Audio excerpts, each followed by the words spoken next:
کچھ حقیقتیں ایسی ہیں کہ ہم جاننے بوجھنے کے باوجود لاشعوری طور پہ ناآشنائی کا شکار ہیں۔ ایک استاذ کلاس میں آئے اور بچوں سے سوال کیا، آپ میں سے کون پسند کرتا ہے کہ وہ کچھ وقت کے لیے اپنے آپ کو کفن میں لپیٹے؟ کفن نام سنتے ہی بچے ہیں، استاد یہ کیسا سوال؟ ابھی کلاس میں سکتہ طاری تھا، استاذ نے دوسرا سوال کر دیا، آپ میں سے کون پسند کرتا ہے کہ وہ کچھ وقت کے لیے اس چارپائی پہ لیٹے جس پہ میت کو لٹایا جاتا؟ ابھی بچوں کی حیرانی باقی تھی، بچے سوال کرنے لگے، استاذ نے دوسرا سوال کر دیا، آپ میں سے کون پسند کرتا ہے کہ وہ کچھ وقت کے لیے قبر میں لیٹے؟ بچوں نے حیرانی سے پھر سوال کر دیا، استاذ یہ کیسا سوال؟ اور یہ سوال کرنا بنتا ہے؟ استاذ مسکرائے اور کہنے لگے، یہی تو حقیقت ہے، کل نفس ذائقۃ الموت، ہر ذی روح کو موت کا ذائقہ چکھنا ہے۔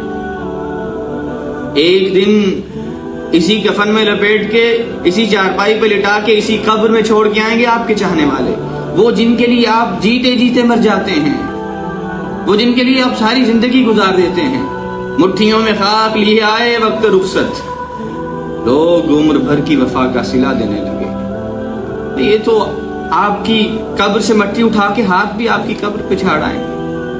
آپ ہے کہ آپ نے اپنی قبر کے متعلق، اپنی موت کے متعلق، اپنے اس کفن کے متعلق کبھی سوچا ہی نہیں؟ یہ حقیقت ہے، اس کو جانیے، مانیے، تسلیم کیجیے۔ صحابہ رضوان اللہ علیہ مجمعین اس قبر کے متعلق، اس موت کے متعلق سوچ سوچ کے رویا کرتے تھے۔ عثمان بن عفان رضی اللہ تعالیٰ عنہ کے متعلق آتا ہے، وہ قبر کے بارے میں سوچ کے اتنا روتے تھے کہ آنسوؤں سے داڑھی مبارک تر ہو جایا کرتی تھی۔ یہ قبر کے بعد، موت کے بعد جو حقیقی زندگی ہے، ہم دنیا میں حقیقی طور پہ آئے ہی اس زندگی کی تیاری کے لیے ہے، اور ہم ہیں کہ ہمیں کچھ خبر نہیں، کچھ پرواہ نہیں کہ ہم نے کیا نیکی کی، ہم نے کتنا رب کو راضی کیا، ہم نے کتنا رب کا قرآن پڑھا، ہم نے کتنی اپنی زندگی ایسے گزاری کہ ہمارا رب ہم سے راضی ہو، کتنی زندگی ایسی گزاری کہ ہمارا رب ہمیں شرف قبولیت سے نواز دے۔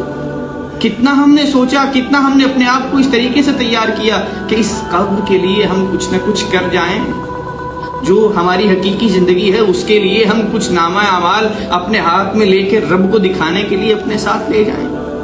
قبر تیرا ٹھکانہ ہے عبادت تلاوت، کچھ تو کر غافل۔ قبر تیرا ٹھکانہ ہے عبادت تلاوت، کچھ تو کر غافل۔ کہاوت ہے کہ خالی ہاتھ کسی کے گھر میں جایا نہیں کرتے، کہاوت ہے کہ خالی ہاتھ کسی کے گھر میں جایا نہیں۔